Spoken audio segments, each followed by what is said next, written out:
In the quiet mornings of my Lagos kitchen, familiar sounds filled the air, the clink of pots, the hiss of water heating, and the rhythmic stirring of a thickening soup.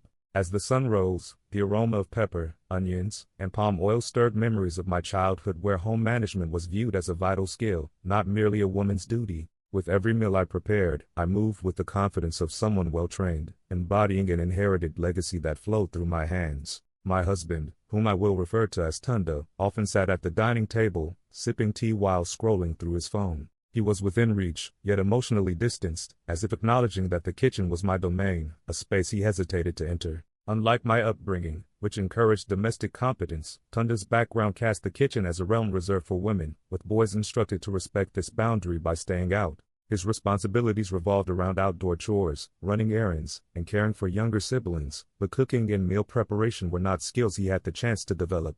When two people marry, they don't merely unite their finances and names, they carry their unique chore legacies into the relationship. Each partner brings preconceived notions of what constitutes work and the desire to avoid being judged for their capabilities. This is why many conflicts over chores are rarely about the chores themselves. They represent a clash of histories, identities, and power dynamics. In the early months of our marriage, I felt the heaviness of this collision. My ability to manage our household efficiently meant I often took on the brunt of the work, making it feel like my responsibility alone. Tunda, on the other hand, struggled with anxiety, leading him to withdraw further. My efficiency unintentionally reinforced the narrative that I was the only one capable, leaving him sidelined and less confident. This created a painful cycle. The more I handled, the more I resented, and the more he hesitated, the less secure he felt. This dynamic is common among Nigerian couples, where a wife skilled in domestic tasks marries a husband conditioned to emotional detachment. Yet, marriage presents a new opportunity, creating a unique culture.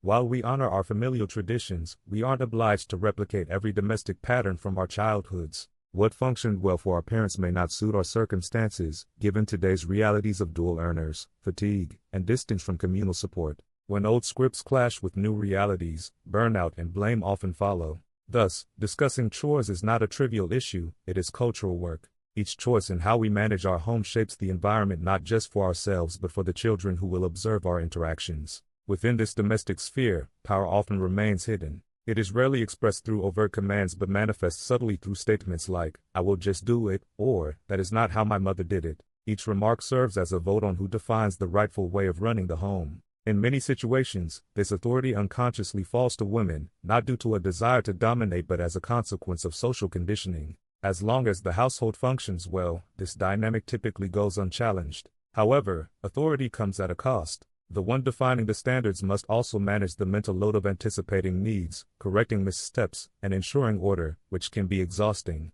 On the other hand, the less experienced partner may encounter fear, the fear of mistakes, ridicule, or not living up to an invisible ideal. Many men raised with traditional views may view domestic tasks as risks, leading to withdrawal instead of engagement. One friend recounted a rainy Saturday preparing for guests. She requested her husband to chop onions, and in his brief hesitation, she saw the emotional weight of his upbringing, how help in the kitchen felt like an intrusion rather than support. Even straightforward tasks could feel heavily laden with expectations. As the capable partner, I learned that sometimes I became a gatekeeper. When you excel at a task, others may wait for your input before proceeding, inadvertently giving you control over shared spaces. However, this can foster isolation, as the learner feels stifled, unable to grow under the shadow of established competence. The balance between efficiency and intimacy is delicate. Prioritizing one over the other can turn marriage into mere management. The partner less skilled may retreat behind jokes or stubbornness, fearing their identity is threatened by domestic tasks. Such avoidance leads to frustration when the opportunity for a shame-free learning environment is not established, where encouragement is the norm and mistakes are treated as part of the journey.